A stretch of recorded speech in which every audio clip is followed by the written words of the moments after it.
Merhabalar sevgili izleyenlerim. Bugün sizlerle kendi sosunda pişen enfes bir makarna tarifi paylaşacağım. Ben 25 yıldır makarnayı bu şekilde yerim ve yiyen herkes bu makarnanın nasıl piştiğini sorar. Çok lezzetli bulur. Haydi şimdi tarifimize geçelim.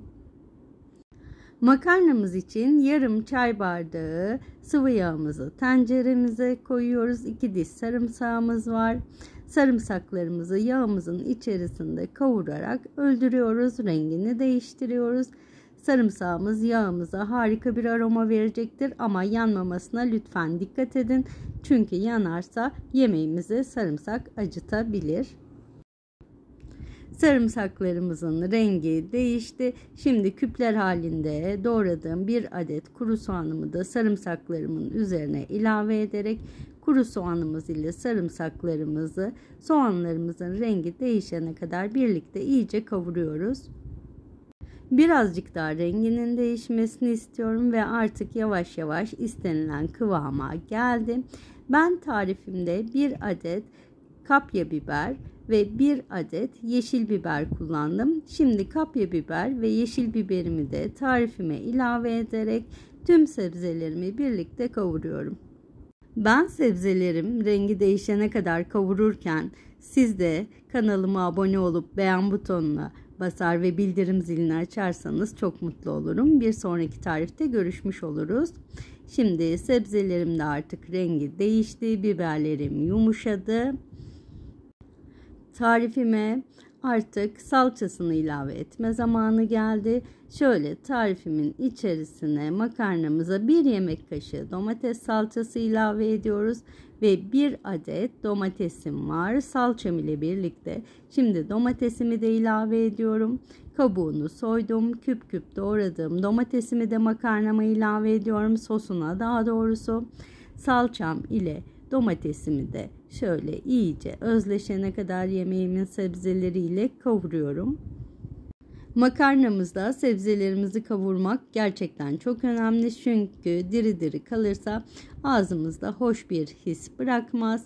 Sos kıvamına gelmesi için domatesimin de şimdi iyice suyunu salmasını bekliyorum.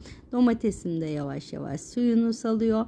Salçam kavruldu ve makarnama ilk önce 1 su bardağı soğuk su ilave ediyorum ve 5 su bardağı sıcak su ilave ediyorum. Soğuk su makarnamdaki sebzelerin rengini korumasını sağlayacak. 1 çay kaşığı tuzum var. 1 çay kaşığı kırmızı toz biberim tepeleme ve 1 çay kaşığının ucu ile karabiber ilave edip makarnamın sosunu şöyle tekrardan karıştırıyorum.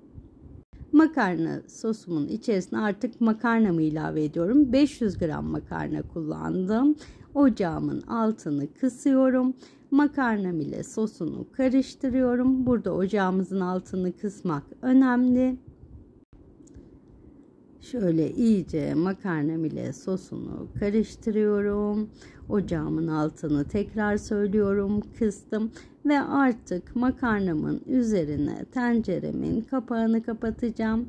Şimdi makarnamızı şöyle birazcık suyunun yanlardan kaynamasını bekledim ve tenceremin kapağını kapatarak 15 dakika makarnamı kısık ateşte ara ara karıştırarak pişireceğim.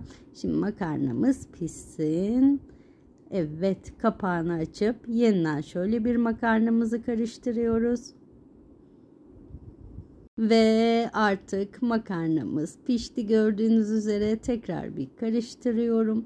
Şimdi burada isterseniz içerisine hiçbir şey ilave etmeden makarnanızı servis edebilirsiniz. Ya da servis öncesi sıcakken benim gibi kaşar peyniri ilave ederek makarnanızı servis edebilirsiniz.